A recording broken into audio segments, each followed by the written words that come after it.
Welcome to the B'nai B'rith International Podcast. I'm CEO Dan Mariashin. Thank you for tuning in today. Today I'll be talking with Janelle Doughton, Evan Carmen, and Gracie Cohen, members of our Center for Senior Services staff here at B'nai B'rith International. They've just returned from San Juan, Puerto Rico, where they conducted our annual B'nai B'rith Managers and Service Coordinators training meeting. The meeting is geared toward the needs of on-site building staff, focusing on the issues that affect the day-to-day activities of staff and residents in our affordable housing buildings. The meeting began with a day of service in conjunction with some of the charities with which B'nai B'rith Disaster Relief worked with in Puerto Rico, including Chef Jose Andres' charity, the World Central Kitchen. After the day of service, participants in the meeting spent a few days learning about relevant topics like emergency preparedness, federal housing policy, aging in place, and smart financial management from a series of panels. Presenters included staff from the B'nai B'rith Center for Senior Services, the U.S. Department of Housing and Urban Development, experts in affordable senior housing, and professionals from the Consumer Financial Protection Bureau. Welcome to each of you. So the first question would be, why did you hold this particular meeting in Puerto Rico? Well, there's a few reasons. To begin with, we actually, the B'nai B'rith Disaster Relief Fund staffer had contacted me. This was in early 2018. We had already been talking about some of the partners of the disaster relief that were working on the ground in Puerto Rico. And did we know of any senior housing facilities that might need some help with our disaster relief fund? Now, it's a good bit of money, but it's not enough to help with the physical infrastructure of a building potentially that was damaged in the hurricane, but something for the residents. We did go through HUD. They were very supportive. The HUD Jacksonville office oversees the Caribbean Section 202 buildings. So that would be Puerto Rico and the U.S. Virgin Islands. So we did reach out to HUD staff that we had contacts with. But it turned out really there wasn't much that they needed in that respect. They were still just trying to get back online. And we wouldn't have had that kind of money to help them. But it started the seed of, wow, what can we do to help Puerto Rico? We're there doing disaster relief. But we have meetings. This is an annual training meeting that we do take throughout the United States. Well, Puerto Rico is part of the U.S. So I mentioned it to the HUD staff in Jacksonville, and they were supportive. So we put it on the back burner. We realized 2018 it wasn't going to happen. But maybe we could make this happen in 2019. So the reason we would take it there is we could learn from providers of the Section 202. We would bring them in and they could help us formulate our emergency preparedness plans for our buildings, dealing with when an entire community is devastated. We did this after Katrina. We waited a couple of years to get down to New Orleans. We took tours of some 202 facilities. B'nai B'rith does not sponsor a building in New Orleans, but we learned from them too. Some of the things that you wouldn't think about, how you have to track your residents after they've been evacuated. We also thought with Maria, they probably weren't evacuated. So it adds another dimension to our emergency preparedness, what we can learn from them. So that's really where it started. So you had the idea, you had the concept, but then you had to put together a program. So how did you choose the participants on these panels and programs? How did you decide we want this expert, we want that expert? How does that work? Well, we had done this in Florida for our annual conference in 2017. It was after there had been a series of hurricanes. This is actually where I first approached HUD from the Jacksonville office about maybe potentially taking something to Puerto Rico. So you get someone from the Red Cross. They always provide excellent speakers, and they can really cater, and seniors is one of the things they really pay attention to. So I did contact the Red Cross in Puerto Rico, and we had this excellent speaker that they gave us. She's a retired university professor and also a community disaster volunteer. She actually was in Harvey in Houston, so it wasn't just specifically to Puerto Rico. Then we try to get someone from the community. This case, we went with someone who was the facilities manager of one of the largest hospital groups in Puerto Rico to talk about the healthcare system and what you can expect. These are some things that you want to have. Do we evacuate our residents, or do we keep them staying in place? So we were very lucky that HUD was so supportive. They sent their national disaster coordinator to be part of that panel. But we also focused on other things, building emergencies as well. One of the great things is because there has been no training for Section 202 on-site staff since pre-Maria, HUD asked us to invite providers from local buildings in Puerto Rico. We had 8 people, and they were very appreciative. And we learned from them, too. They really shared their experiences. So you wanted to learn from others' experiences. What did you learn, before we get into the housing part, what did you learn about, because you were talking to people who had experienced this terrible hurricane. What did they tell you? Did you get a better insight into what it is to be at ground zero in a natural disaster like that? Well, certainly. I mean, it was extreme. I think we learned a lot after Katrina, too. That was pretty extreme. But it was extreme because hearing from people talking about 8 months without electricity, how do you deal with that? And you throw in that you've got an aging population. People talked about having no running water for months. So luckily, most 202s nowadays will have generators. So that is helpful. But really, talking about trauma, there was it actually was helpful with when you're talking about any kind of emergencies in your building or community. That even trauma, if there's a shooting in your building, it does happen. Not in our buildings, but it does happen. Any kind of trauma, something as traumatic as your building or your community being destroyed, helps in formulating emergency planning, because trauma, whether it's grief counseling, whatever kind of counseling, that is accounted for. So you were in San Juan, but then you went out, right? You went out into the field. What did you see before we get into the specifics about our particular mission? What did you see? How many months after the hurricane were you there? This was not quite 2 years. So the hurricane was the end of summer of 2017. 2017. So what did you see? I mean, the devastation is still evident?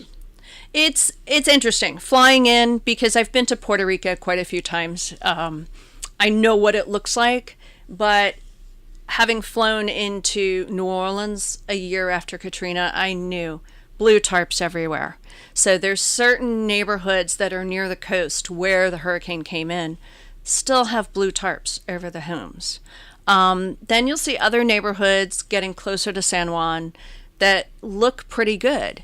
You go other parts, you can tell houses have been painted, they've been restored, and you'll have a house next door that's still in disrepair. So, I mean, it's really, they still need help. Evan, let's dig down a little bit further.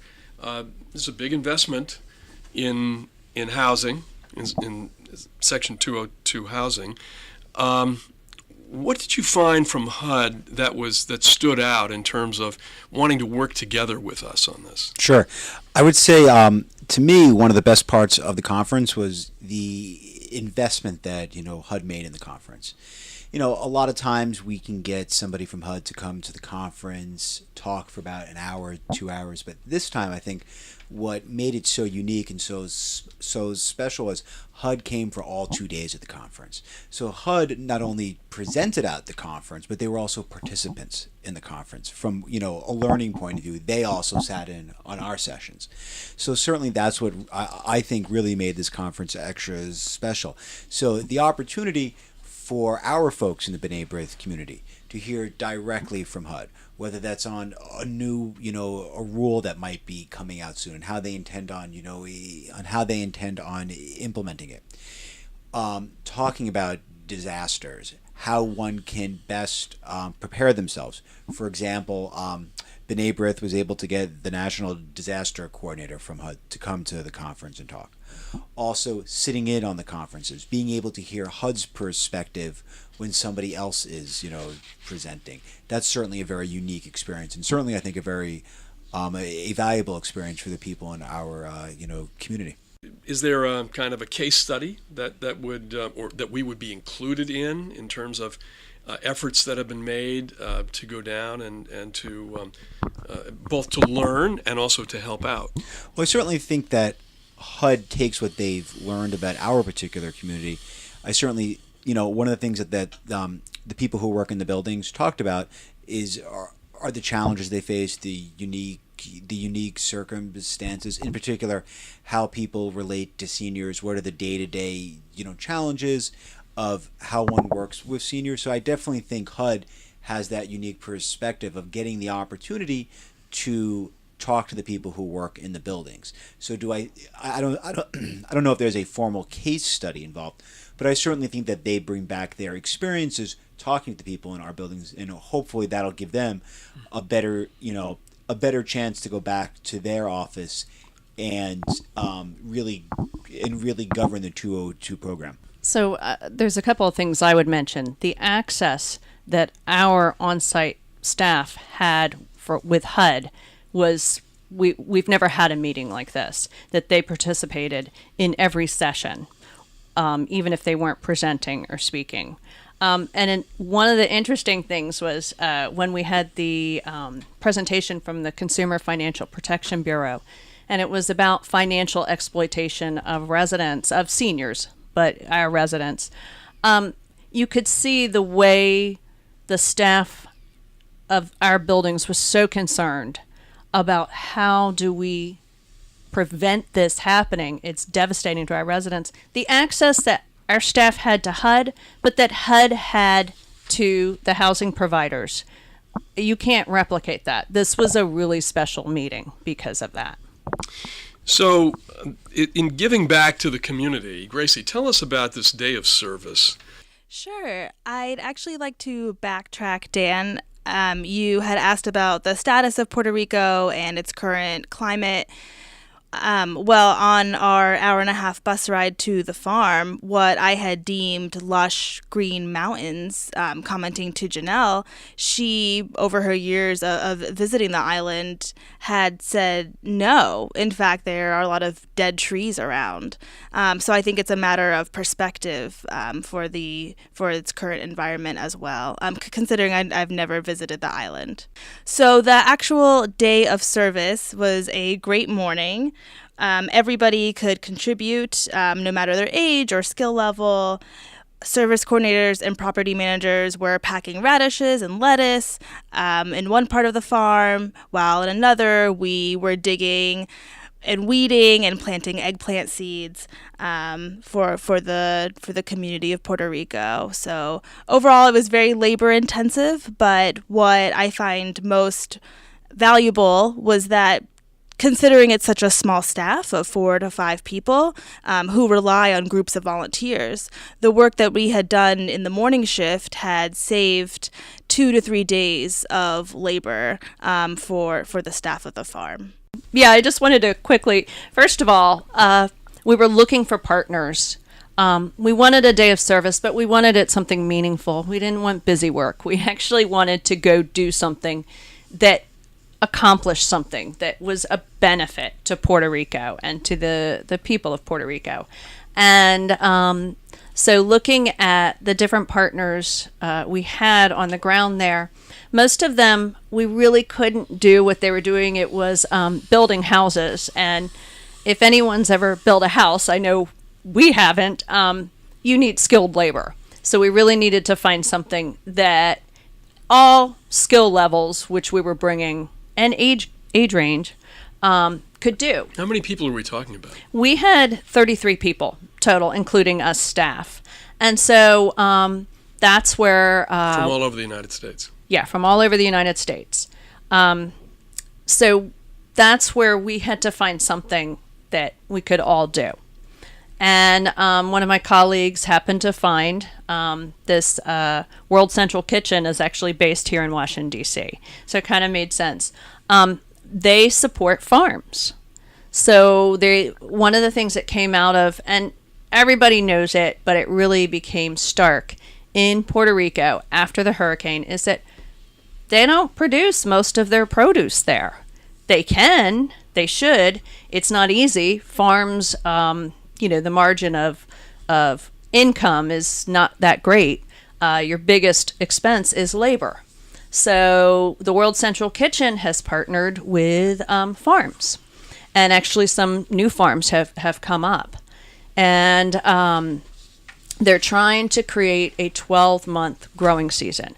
And with labor being the most expensive part of these farms, the World Central Kitchen, through their nonprofit status, has been able to provide volunteers. So you tell them, in 2 months, we're going to have 33 people there. They find farms that need work, need labor. And so they told us where we were going. Bonito, Puerto Rico. It's about an hour and a half up in the mountains of Puerto Rico from San Juan. We got up at 6:30. We left at 6:30 in the morning. We got up much earlier. And windy mountain roads, got there to do our service. Yeah, did the folks that you worked with, did they talk about the hurricane? Not really. What we talked about is where everybody was from. One of the guys that we worked with, he lived in New Jersey for a while, and we talked about that actually my uncle had a farm in New Jersey. And so we talked about farming. This is really his passion. So it's interesting. Anytime you talk to people in Puerto Rico, some want to share what happened, and others, it's trauma they don't want to re-experience. But one person told us that their cab driver told them, we're still happy here.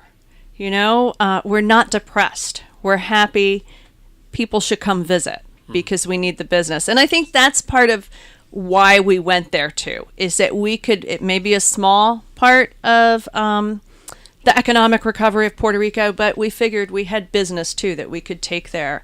And that's somebody's job at the hotel or these restaurants.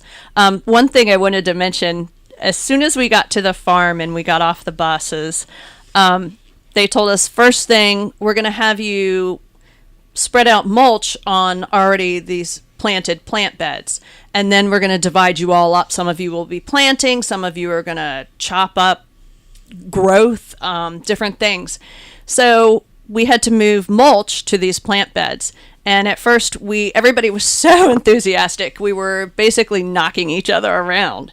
So we had to come up with a system. We had wheelbarrows. People had buckets or shovels.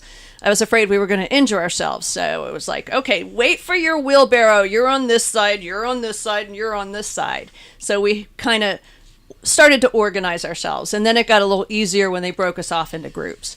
My group, I think Gracie was with me and Evan showed up at some point. We planted eggplant seedlings. And then we had to mulch it. There's a whole process, and it's a little backbreaking. But I never heard anybody complain. As a matter of fact, they served us lunch at the end, and people were like, this is the best food. It was vegan, but it was delicious. And not a single person complained. Everybody talked about what their experience was and how much fun it was and how they felt like it was meaningful, especially when we heard that we saved this one farmhand like a couple of days worth of work. Well, we take a lot for granted. I mean, those of us who just go into the supermarket and take radishes and lettuce off out of the case, and we don't think about the intensive labor that goes into it. So I'm sure that was a great learning experience for all of you, and I'm sure that your work was deeply appreciated, as you said, in terms of helping that particular individual get those vegetables ready to go to market. So it must have been really a terrific experience. But stepping back now into the purpose of the meeting, and on this perhaps we can conclude, lessons to be drawn from this experience for your managers, for the people that you brought? What did you take away that you can bring back to our properties here? And what do you think you left behind in terms of what we offered in terms of our own expertise to the others who participated in that meeting, not only the HUD people, but others as well? I think that the theme of the conference was probably emergency preparedness. So what I certainly hope that the people in our community took away was, whether it's earthquake, a hurricane, a blizzard, God forbid an intruder comes into the building. How can we prepare ourselves for when the event occurs, and how can we best deal with the people who live in the building afterwards? For example, the people who live in the building, if there's a traumatic event that occurs, what type of assistance, what type of help are they going to need afterwards to cope?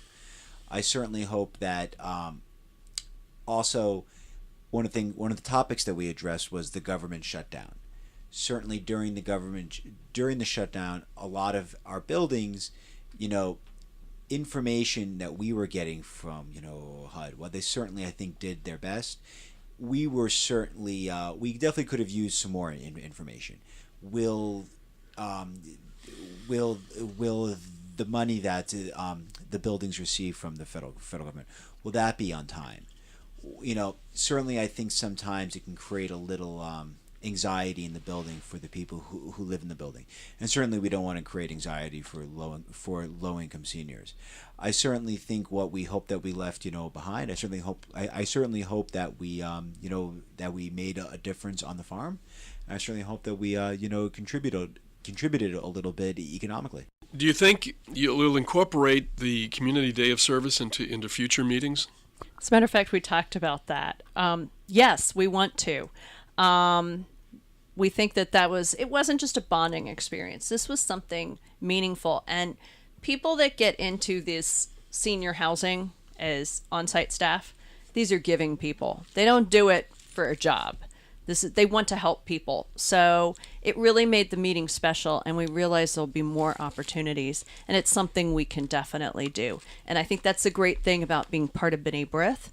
We're not just a senior housing provider.